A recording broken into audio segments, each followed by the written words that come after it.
So I want to talk about my favorite topic, which is like my hobby, neuroplasticity. This is how our brains remember things and try to keep us safe, because every time you think of something, it creates like a groove in your brain. And the more times you think of that one thing, the deeper the groove is. And now that is what the brain knows. And that is how the brain tries to keep you safe, by keeping you in that groove, keeping you always thinking the way it thinks you're supposed to think. Just like animals out in the wilderness, they're programmed to stay with the herd, to stay where they know it's safe and not to wander off too far, because we don't know if they're predators or what could happen. So that's how neuroplasticity works in our brain. If we think of things over and over and over, then that's what we continue to do. Our brain makes us afraid to do it any other way. So that's how this comes into play with your attachment to the narcissist. You're programmed to think that the narcissist is in control of you. You're afraid of the narcissist. You take all the threats so seriously because that's what you've come to do over and over and over. And so your brain keeps sending you back to that same place.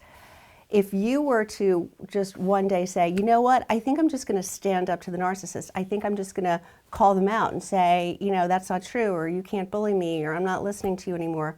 That would be way too scary, because you've never made a groove there. Your brain has no idea what that would be like. So it's like, don't go there, don't go there. That's too far from the herd. Stay where we know it's safe. Even though it's not comfortable, your brain makes you believe it's the safest place to be. So in order to change this, we have to create a new pathway in your brain.